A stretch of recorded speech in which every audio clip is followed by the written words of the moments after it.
Hi ആൾ, earnest അക്കാഡമിയുടെ മറ്റൊരു വീഡിയോയിലേക്ക് സ്വാഗതം. ഇന്ന് നമ്മൾ വന്നിരിക്കുന്നത് പ്രത്യേകിച്ചും ബിടെക് ബിരുദധാരികളാകാൻ ആഗ്രഹിക്കുന്ന ഡിപ്ലോമക്കാർക്കും ഒപ്പം തന്നെ BScക്കാർക്കും DOക്കാർക്കും ഒരു സുവർണ അവസരം വന്നിരിക്കുകയാണ്. അതായത് എല്ലാ വർഷവും നടക്കുന്ന ലാറ്ററൽ എൻട്രി അല്ലെങ്കിൽ ലെറ്റ് എക്സാമിനേഷനുള്ള തയ്യാറെടുപ്പുകൾ തുടങ്ങേണ്ടുന്ന സമയമാണ്. അതിനുള്ള ആപ്ലിക്കേഷൻ ഉടൻ നമുക്ക് പ്രതീക്ഷിക്കാവുന്നതാണ്.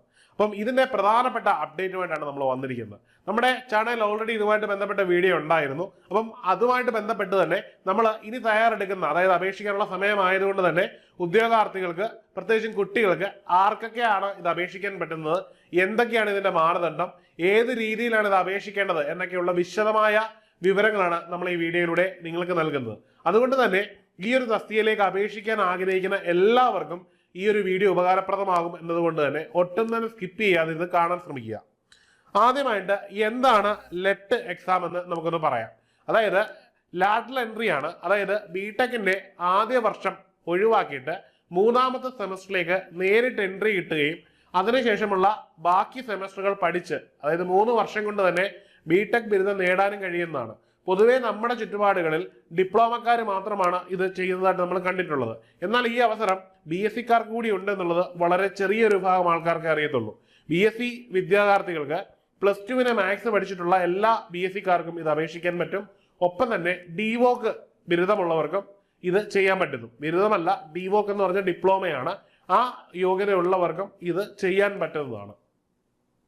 നമുക്ക് എങ്ങനെയാണ് ഇതിന് അപ്ലൈ ചെയ്യാൻ പറ്റുന്നതെന്നുള്ളതാണ് അതിന്റെ കൃത്യമായ രീതി നമ്മൾ പറയുന്നുണ്ട്. ഓൾറെഡി പറഞ്ഞു, ഡിപ്ലോമ കോമൺലി എല്ലാവർക്കും അറിയുന്നതാണ്. 3 വർഷം ഡിപ്ലോമ അവസാന വർഷം എഴുതിയവർക്കും ഒപ്പം തന്നെ ഈ എക്സാം എഴുതി പാസ്സായവർക്കും എന്ത് ചെയ്യാം, ഇതിനുവേണ്ടി അപേക്ഷിക്കാൻ പറ്റുന്നതാണ്. DOക്കും ഇത് തന്നെയാണ്. എഴുതി പാസ്സായവർക്ക്, അവസാന വർഷ സെമസ്റ്റർ എക്സാം അല്ലെങ്കിൽ അവസാന വർഷം എഴുതുന്നവർക്കും ഒപ്പം തന്നെ പാസ്സായവർക്കും ഇത് ചെയ്യാവുന്നതാണ്. BSc ഹോൾഡേഴ്സിന്റെ അവസ്ഥ ഇത് തന്നെയാണ്. അതായത് +2 മാത്സ് ഒരു പേപ്പറായിട്ട് പഠിച്ചിട്ടുള്ള എല്ലാവർക്കും ഇത് ചെയ്യാൻ പറ്റും. അതായത് +2 നമ്മൾ സയൻസ് എടുത്തിട്ട് അതിനകത്ത് പേപ്പർ 1 മാത്സ് തന്നെ ഉണ്ടായിരിക്കണം. അതിനുശേഷം നിങ്ങൾ BSc മാത്സോ BSc ഫിസിക്സോ BSc കെമിസ്ട്രിയോ ഇനി ഇലക്ട്രോണിക്സോ അങ്ങനെയുള്ള ഏത് മാർഗത്തിലേക്ക് നിങ്ങൾ പോയാലും നിങ്ങൾക്ക് എന്ത് ചെയ്യാം, ബിടെക് എന്ന് പറയുന്ന ഒരു ടെക്നിക്കൽ ഡിഗ്രി നിങ്ങൾക്ക് അനിവാര്യമെന്ന് തോന്നിയാൽ നിങ്ങൾക്ക് ഈ ഒരു എൻട്രി വഴി കയറാൻ പറ്റും. കൊണ്ടുള്ള ലാഭം എന്ന് പറഞ്ഞാൽ 1 വർഷം നിങ്ങൾക്ക് പഠിക്കേണ്ട എന്നുള്ളതാണ്. മാത്രമല്ല ആ 1 വർഷത്തെ ആ ഒരു നിലവാരത്തിലുള്ള ആ ഒരു ഭാഗം സ്കിപ്പ് ചെയ്തുകൊണ്ട് നിങ്ങൾ മറ്റുള്ളവരുടെ 1 വർഷം കഴിഞ്ഞ് 3ാമത്തെ സെമ്മിലേക്ക് നിങ്ങൾ എൻട്രി ആകുന്നു എന്നുള്ളതാണ് ഇതിന്റെ ഏറ്റവും വലിയ അഡ്വാൻറ്റേജ്.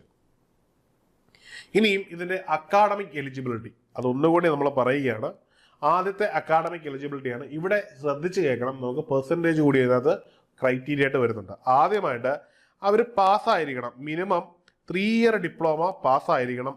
എന്താണ്, അറ്റ്ലീസ്റ്റ് 45% മാർക്കോട് കൂടിയെങ്കിലും ഒരു പാസ്സായിരിക്കണം. ഇനിയും സംവരണമുള്ള സമുദായങ്ങൾക്ക്, സംവരണമുള്ള കാറ്റഗറിക്ക് ഏതാണ്ട് 40% മാർക്കെങ്കിലും എന്തുണ്ടായിരിക്കണം, ഈ ഒരു സ്കോർ നേടിയിരിക്കണം ഡിപ്ലോമയുടെ കാര്യത്തിൽ, അതായത് പോളിടെക്നിക്കിന്റെ കാര്യത്തിൽ. ഇനിയും BSc ഡിഗ്രിയിലേക്കാണ് വരുന്നതെങ്കിൽ BSc ഡിഗ്രിയിൽ എന്താണ്, ഇവിടെ യൂണിവേഴ്സിറ്റിയിൽ എന്തുണ്ടായിരിക്കണം, നിങ്ങൾ UGC റെക്കഗ്നൈസ്ഡ് ആയിട്ടുള്ള യൂണിവേഴ്സിറ്റിയിൽ നിന്ന് ഇതേപോലെ തന്നെ ഏറ്റവും കുറഞ്ഞ 45% മാർക്കോടുകൂടി പാസ്സായിരിക്കണം.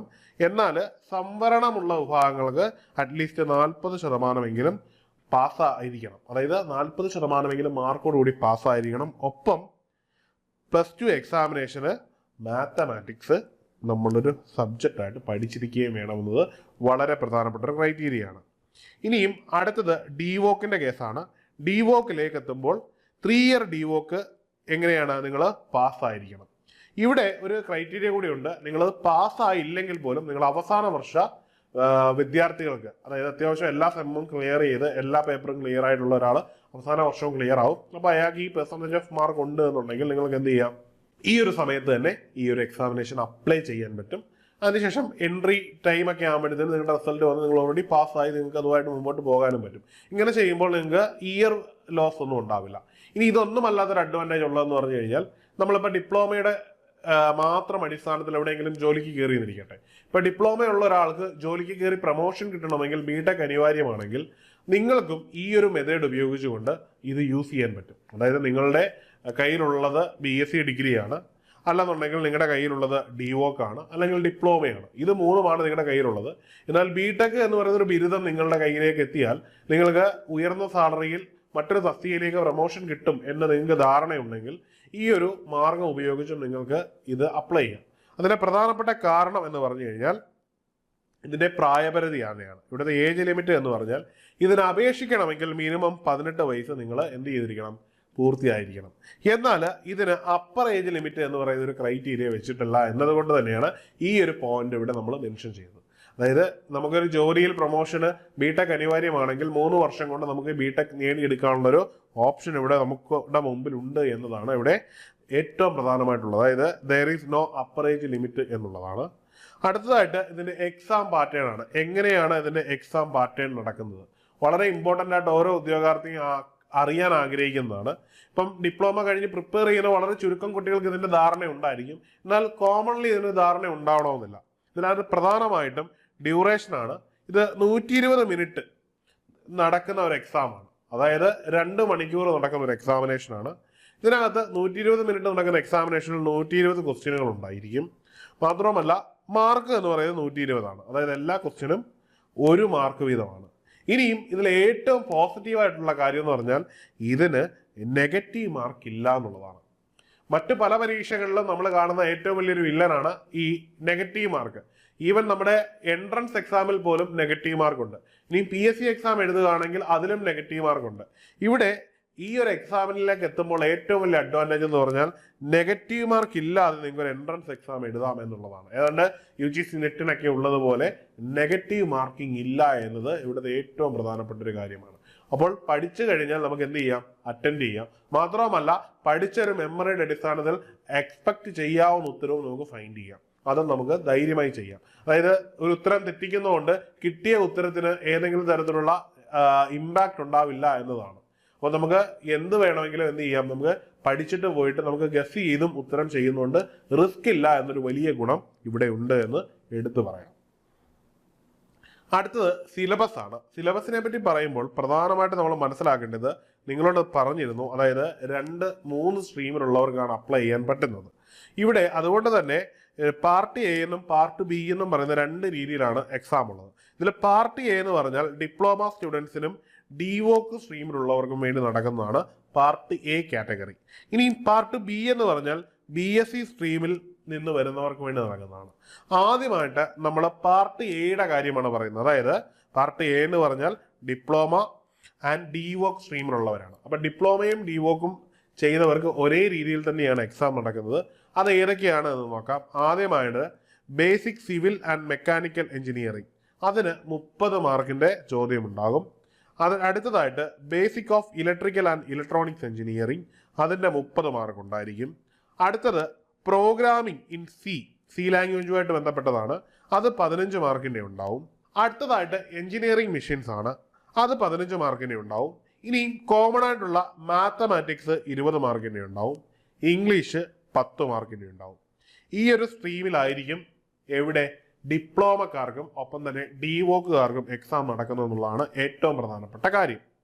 അടുത്തതായിട്ട് പാർട്ട് ബിയുടെ സിലബസ് ആണ്. അതായത് BSc, അതായത് മാത്സോട് കൂടി +2 പാസ്സായിട്ട് BSc എടുത്തിട്ടുള്ള മാത്തമാറ്റിക്സ്, ഫിസിക്സ്, ഇലക്ട്രോണിക്സ് ഇങ്ങനെയൊക്കെയുള്ള കാറ്റഗറി ഉള്ളവർക്ക് അവിടേക്ക് എത്തുമ്പോൾ എക്സാമിന്റെ പാറ്റേൺ ഒന്ന് മാറും.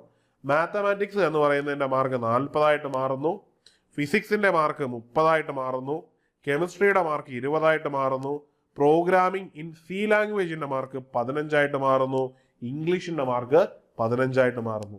ഈ ഒരു രീതിയിലേക്ക് എക്സാം പാറ്റേൺ മാറുന്നത് നമുക്ക് മനസ്സിലാക്കാൻ പറ്റുന്നുണ്ട്. ഇപ്പോൾ സിലബസിന്റെ കാര്യത്തിൽ ഏകദാണ്ട് വ്യക്തത വന്ന് കാണുമെന്ന് കരുതുന്നു.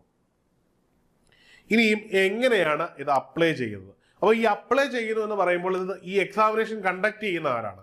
ഇത് LBS ആണ് കണ്ടക്ട് ചെയ്യുന്നത്. അതായത് LBS ഇൻസ്റ്റിറ്റ്യൂട്ട് തിരുവനന്തപുരത്താണുള്ളത്. LBS institute of science and technology എന്ന് പറയുന്ന സ്ഥാപനമാണ് എൻട്രൻസ് എക്സാം കണ്ടക്ട് ചെയ്യുന്നത്. ഇവര് തിരുവനന്തപുരം ലൊക്കേറ്റ് ചെയ്ത് ചെയ്യുന്ന ഒരു പ്രധാനപ്പെട്ട ഒരു എക്സാം കണ്ടക്ടിങ് ഏജൻസിയാണ്. LBSന് സ്വന്തമായിട്ട് ഇൻസ്റ്റിറ്റ്യൂഷനുകളൊക്കെ കേരളത്തിൽ നടത്തുന്നുണ്ട്, പ്രത്യേകിച്ചും ടെക്നിക്കൽ റിലേറ്റഡ് ആയിട്ടുള്ളതാണ്. അപ്പം ഈ ഒരു സ്ഥാപനമാണ് നടത്തുന്നത്. ഈ ഒരു സ്ഥാപനത്തിന്റെ സൈറ്റിൽ കയറി വേണം നമ്മൾ അപ്ലൈ ചെയ്യുവാൻ. അതിനുവേണ്ടി www.lbs lbscenter.kerala.gov.in എന്ന് പറയുന്ന സൈറ്റ് വഴി നമ്മൾ കയറി എന്ത് ചെയ്യുക, ഈ നോട്ടിഫിക്കേഷൻ വരുമ്പോൾ നമ്മൾ അപ്ലൈ ചെയ്യുക. അപ്ലൈ ചെയ്യുമ്പോൾ നേരത്തെ അവസാനം കഴിഞ്ഞ എക്സാമുകൾ വരെ 1000 രൂപയായിരുന്നു ഫീസ്. നിലവിലെ നോട്ടിഫിക്കേഷൻ വരുമ്പോഴായിരിക്കും ആ ഫീസ് അറിയുക. 1000 തന്നെയാണ് എന്ന് എക്സ്പെക്ട് ചെയ്യാം. എന്നാൽ SC/ST കമ്മ്യൂണിറ്റിയിലേക്ക് എത്തുമ്പോൾ ഈ ഒരു ഫീസിന് ഇളവുണ്ട്. അത് കുറച്ചും കൂടി കുറഞ്ഞിട്ട് നേർപകുതിയായിട്ട് മാറുന്നു. അതായത് SC/ST കാൻഡിഡേറ്റിന്റെ കേസിലേക്ക് എത്തുമ്പോൾ ഇത് നേർപകുതിയായിട്ട് മാറി 500 രൂപയായിട്ട് കാണുന്നു. ഇനിയും വരുന്ന നോട്ടിഫിക്കേഷൻ പ്രകാരം ഈ ഫീസിൽ ഏതെങ്കിലും തരത്തിലുള്ള മാറ്റം ഉണ്ടോ എന്നറിയില്ല. എക്സിസ്റ്റ് ചെയ്തിരുന്ന അവസാനത്തെ നോട്ടിഫിക്കേഷൻ പ്രകാരം ഇങ്ങനെയായിരുന്നു ഫീസ്. ഇനിയുള്ളതും ഇങ്ങനെ തന്നെ ആകും എന്ന് നമ്മൾ എക്സ്പെക്ട് ചെയ്യാം. എന്തു തന്നെയാണെങ്കിലും നിലവിലെ ഫീസിന്റെ പകുതിയാണ് SC/ST കാൻഡിഡേറ്റിന് കൊടുക്കേണ്ടി വരിക എന്നുള്ളത് ഉറപ്പുള്ളൊരു കാര്യമാണ്. ഇനിയും എടുത്തു പറയേണ്ട ഒരു കാര്യമുണ്ട്. നമ്മൾ പറഞ്ഞു ഇതൊരു സുവർണ അവസരമാണ്. നിങ്ങളെ സംബന്ധിച്ചിടത്തോളം ഒരു ബിടെക് ബിരുദധാരിയാകുവാനുള്ള ഏറ്റവും സുവർണ അവസരമാണ്. അതുകൊണ്ട് തന്നെ നിരവധി ടെക്നിക്കൽ എക്സാമിനേഷനുകളിൽ ഉന്നത റാങ്ക് ജേതാക്കളെ സൃഷ്ടിച്ചിരിക്കുന്ന ഏണസ്റ്റ് അക്കാഡമി ഈ വരുന്ന 2025 LET വേണ്ടിയുള്ള ക്ലാസ്സുകൾ നമ്മൾ തുടങ്ങിക്കഴിഞ്ഞു. അപ്പം നമുക്ക് കോഴ്സുകൾ തുടങ്ങുകയാണെങ്കിൽ നിങ്ങൾക്ക് ഇപ്പോൾ തന്നെ ജോയിൻ ചെയ്യാൻ പറ്റും. നമ്മൾ വളരെ അനായാസം പാസ്സാവാൻ പറ്റുന്ന ഒരു എക്സാം ആയതുകൊണ്ട് തന്നെ കൃത്യമായ ഒരു പ്ലാനിങ്ങോട് കൂടി പ്രിപ്പയർ ചെയ്തെങ്കിൽ മാത്രമേ നല്ല റാങ്ക് നമുക്ക് നേടിയെടുക്കാൻ പറ്റൂ. നല്ല റാങ്ക് ഉണ്ടെങ്കിൽ നമ്മൾ ആഗ്രഹിക്കുന്ന കോളേജിൽ തന്നെ എൻട്രി കിട്ടുകയും അവിടെ പഠിക്കാൻ കഴിയുകയും ചെയ്യുമെന്നുള്ള ഏറ്റവും പ്രധാനപ്പെട്ട ഒരു അഡ്വാൻറ്റേജ് ഉണ്ട്. അതുകൊണ്ട് തന്നെ എത്രയും പെട്ടെന്ന് നിങ്ങൾ പഠനം തുടങ്ങുക. അതുകൊണ്ട് തന്നെ ഏറ്റവും റിലയബിൾ ആയിട്ടുള്ള ഒരു പഠന മാർഗം നിങ്ങൾക്ക് ചൂസ് ചെയ്യാം. അതിന് ഏറ്റവും ബെസ്റ്റ് ഏണസ്റ്റ് അക്കാഡമിയാണ്. അതിന് അവസാന വർഷങ്ങളിൽ നമുക്ക് ടെക്നിക്കൽ മേഖലയിൽ നിന്ന് നേടിയ വിജയം തന്നെ ഉദാഹരണമാണ്. നിങ്ങൾ എത്രയും പെട്ടെന്ന് തന്നെ ഏണസ്റ്റ് അക്കാഡമിയുടെ ഒരു കോഴ്സിൽ ജോയിൻ ചെയ്യുക. കോഴ്സിനെ പറ്റി കൂടുതൽ അറിയണമെങ്കിൽ താഴെയുള്ള ഗൂഗിൾ ഫോം ഫില്ല് ചെയ്യാവുന്നതാണ്. അല്ലെന്നുണ്ടെങ്കിൽ ഈ കാണുന്ന നമ്പറിൽ കോൺടാക്ട് ചെയ്യാവുന്നതാണ്. അപ്പൊ നിങ്ങൾ എല്ലാവരും കോൺടാക്ട് ചെയ്യുമെന്ന് കരുതുന്നു. എല്ലാവരും ഗൂഗിൾ ഫോം ഫില്ല് ചെയ്യുമെന്ന് കരുതുന്നു. എല്ലാവർക്കും വിജയാശംസകൾ. നല്ലൊരു ഫ്യൂച്ചർ നേർന്നുകൊണ്ട് വീഡിയോ നമുക്ക് കൺക്ലൂഡ് ചെയ്യാം. മറ്റൊരു വീഡിയോയിൽ കാണാം. Good bye.